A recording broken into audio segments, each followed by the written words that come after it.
Hello, YouTube viewers, and welcome to my channel, CCM Drummer. My name is Matthew Jackson, and welcome to part two of my series on the Jesus Music Movie. And I'm giving a review of the Jesus Music Movie that came out last October in 2021. Okay, so this is part two. Part one, I basically just gave you a general review or a general overview, but now I'll be getting into some specifics.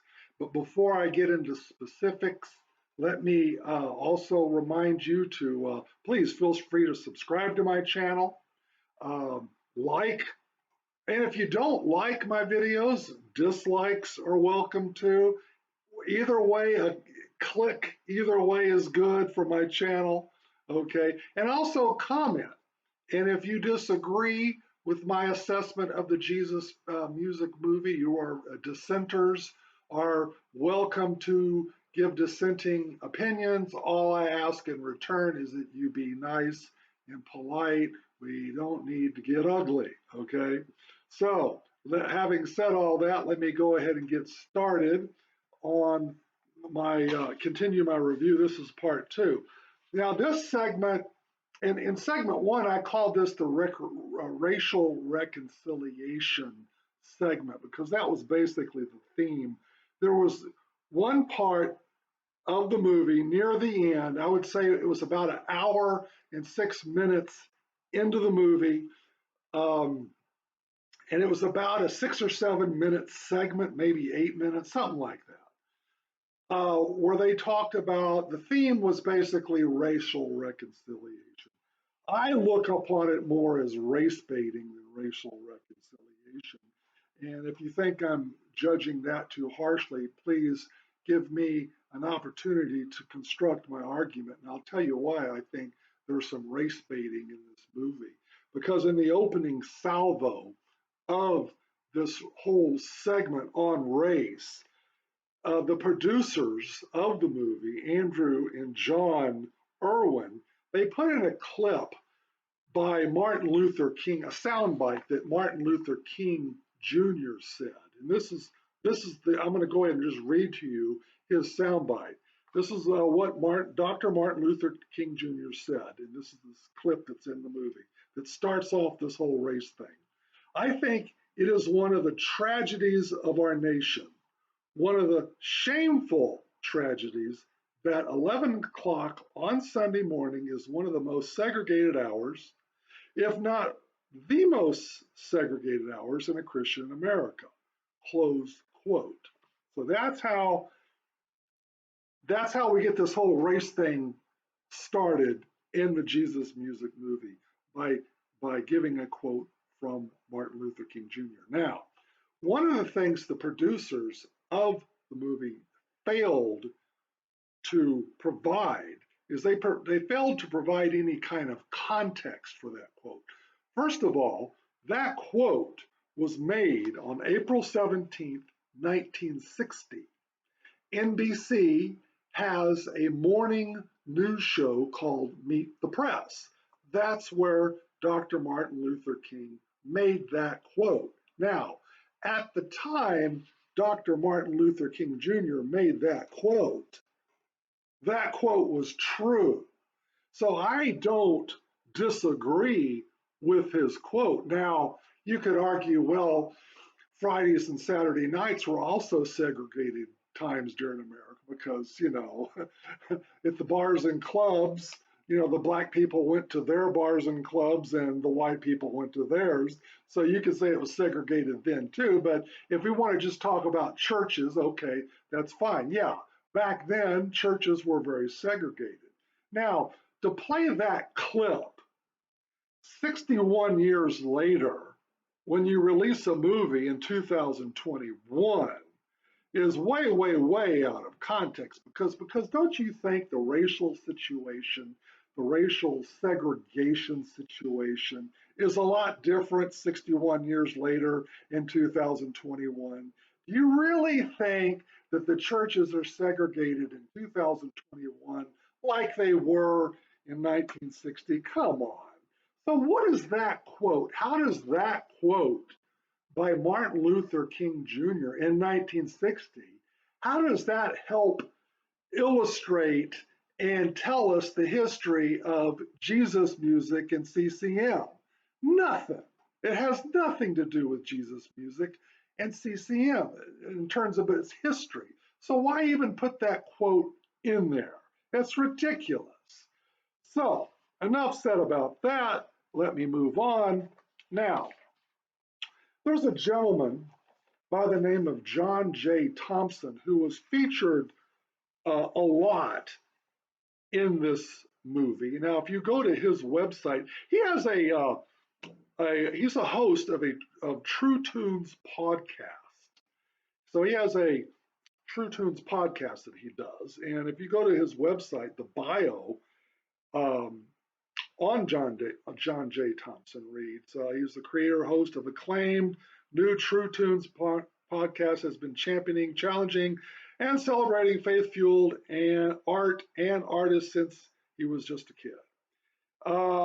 He was featured significantly in the film Jesus Music Movie as an authoritative historian on the ins and outs of Christian and gospel music. Okay, whatever. Okay, in May of 1997, Kirk Franklin came out with a song called Stomp. And that song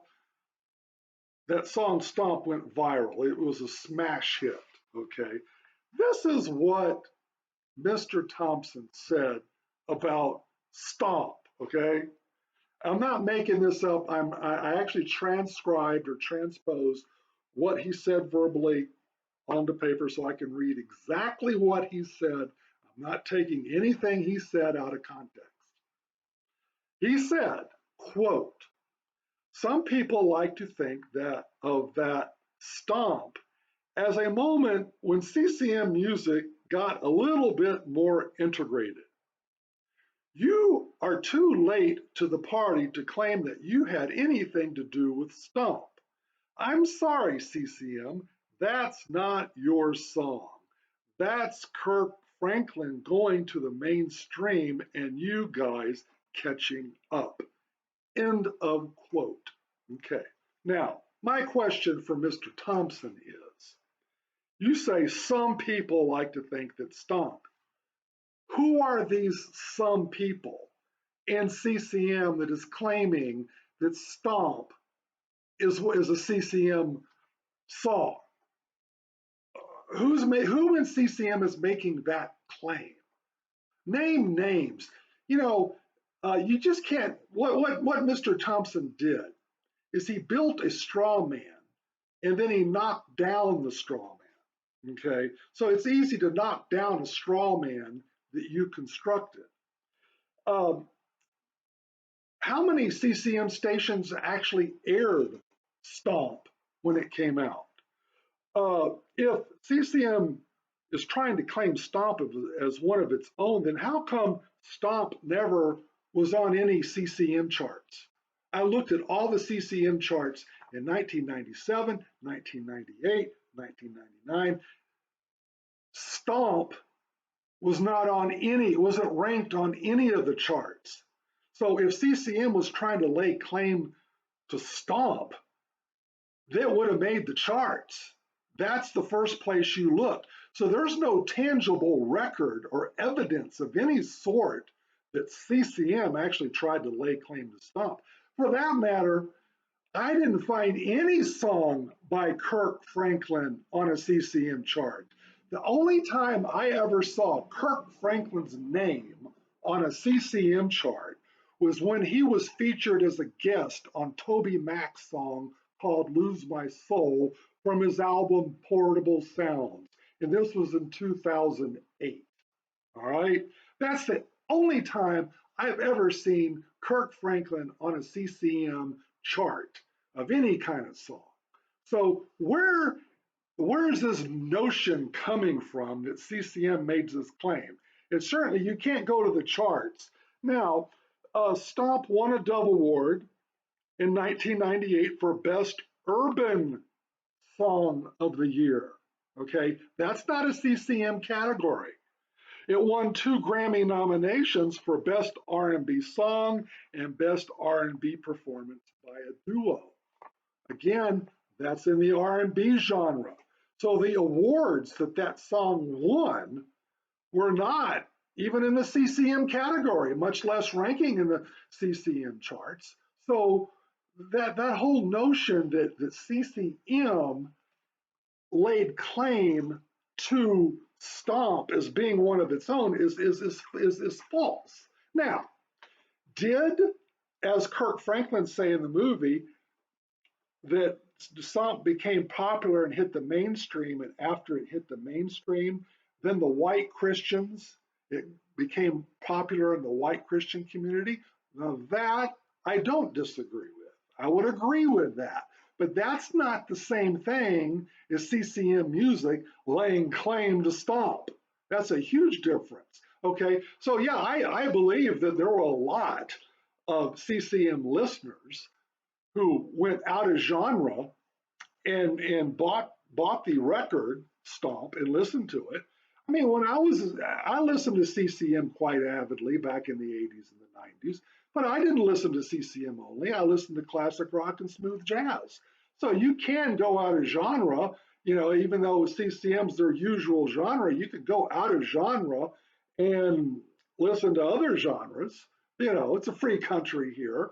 So I think that's enough to say about that statement. Now, the second statement, here's something that John Thompson also said that I disagree with. He says, quote, there was a chance for CCM music to have been integrated from day one because they had Andre Crouch.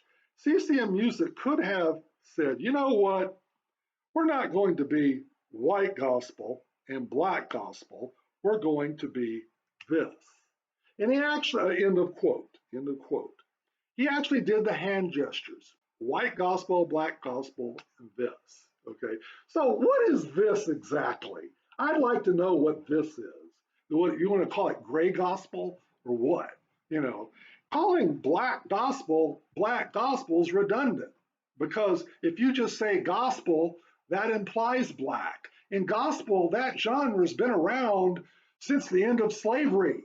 Okay, and jazz, R&B, and blues, and all those other genres descended from gospel. So gospel is inherently black. Gospel's been around for decades, a long, long, long, long, long time. The CCM's only been around for a little over 50 years. Okay, so to say black gospel, white gospel, oh come on, that's ridiculous. CCM, he says that we had a chance to be integrated, to have become integrated. He talks of CCM as if CCM actually has the ability to proactively make decisions and make a decision about race. He talks as if CCM has a president and a board of directors that can make proactive decisions on race. It doesn't work that way. It's a genre. It's a conglomeration of artists. And look, CCM music came from Jesus music. Where did Jesus music come from? A bunch of hippies. Well, what race were these hippies? They were all white. They were wearing tie-dye shirts and beads and sandals and long hair and going peace man and far out.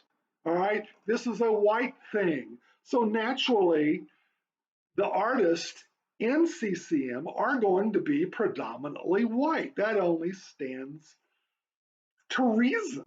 Okay, so having said all that, I'm gonna stop here. John J Thompson's got one more quote that I'm going to respond to, but I'm running out of time because I like to keep my videos no longer than 15 minutes, and I'll get into part 2 of this. So thank you for watching, and stay tuned for part 3, and I will address John J Thompson's third comment, and we'll talk about more of this. So thank you for watching. God bless, and please feel free to check out my CCM drum covers. I've done some drum covers covering CCM songs that and most of those songs, no other drummer has covered those songs. So you want to check that out. Thank you and God bless.